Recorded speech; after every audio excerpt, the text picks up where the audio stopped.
going to be honest right up front about the hymn that I have chosen for today. I always thought that this particular one was written by those famous Methodist hymnists, John and Charles Wesley. But when I started to do research, I discovered that this is actually the work of Augustus Toplady, which is kind of a cool name, right? Toplady was actually an Anglican priest in the late 1700s. And the first verse of this particular hymn, at least, uh, was published in 1775 in the October issue of a magazine called The Gospel Magazine. Rock of Ages, this set of lyrics, has two different origin stories. One is the one that is most likely, and the other is one that's most fantasy. The truer version is that Toplady took his inspiration from a 1673 sermon that was written by Daniel Brivant, and it was still in print over 100 years later.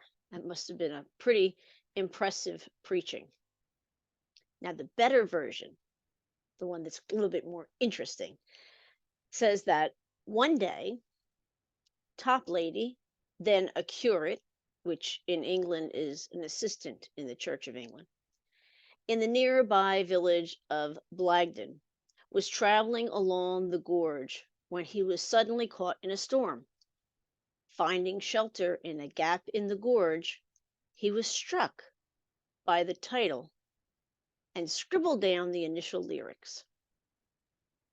However, what is not in question is that Toplady would probably have been rather upset to hear that he had been compared to John Wesley. A Wikipedia article tells us that, quote, notwithstanding the bitter pamphlet war between Augustus Toplady and John Wesley over the correctness of Calvinist/Reformed theology versus Arminian theology, there has been speculation by some that although Toplady was a Calvinist, the edited version of the words, "Be of sin the double cure, save from wrath and make me pure," suggested that Toplady agreed with the teachings of the Methodist preacher under whom he received his religious conversion and of his contemporary, John Wesley, who taught that the double cure, in which a sinner is saved by the atonement of Jesus and cleansed from inbred sin by the infilling of the Holy Spirit. However, Toplady's own published 1776 text hymn, the version now referred to as the alternate version of the hymn, which is kind of unusual, contains a variant different from Wesley's teachings and reads, "Be of sin the double cure, save me from its guilt and power." In other words, the Holy Spirit isn't doing double duty to save us in the same way that Jesus did. Instead, the Holy Spirit is coming along to save us from the guilt of sin. So now, while it's nice to think that he was in agreement with Wesley, it does seem to be a bit of a stretch to say that they were in agreement about anything. But what it does do is help us to better understand that theological oddity that appears in the first verse. It was something that I never understood what it meant. And now, at least, to have an idea of the dual double cure and what that meant gives the words a little bit more, I don't know, meaning to them. So, having had that little bit of explanation, let's take a few moments and dwell in our hymn. Rock of Ages, cleft for me, let me hide myself in thee.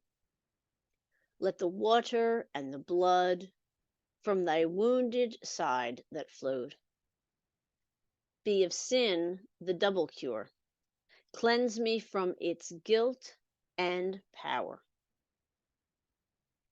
Should my tears forever flow, should my zeal no longer know, all for sin could not atone. Thou must save, and thou alone. In my hand no price I bring, simply to thy cross I cling.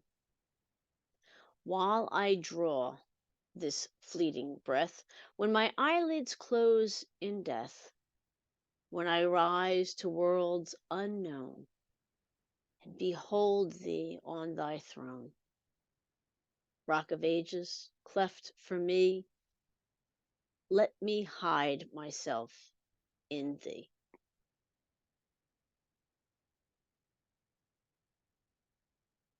And so our questions to ponder. First off, what do you think of this idea of a double cure for sinning? The need to be saved by Jesus and then again by the Holy Spirit.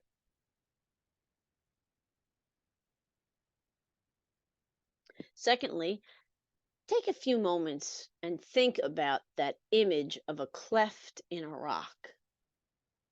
Really see if you can visualize it. How does that in turn resonate with you as a metaphor for God?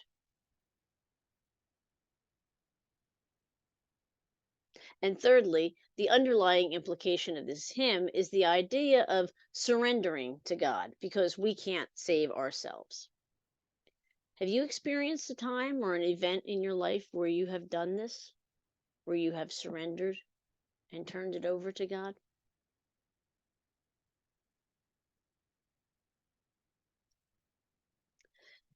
And so, as always, thank you for taking the time out of your busy days to sit and contemplate this hymn and continue to make it part of your Lenten discipline.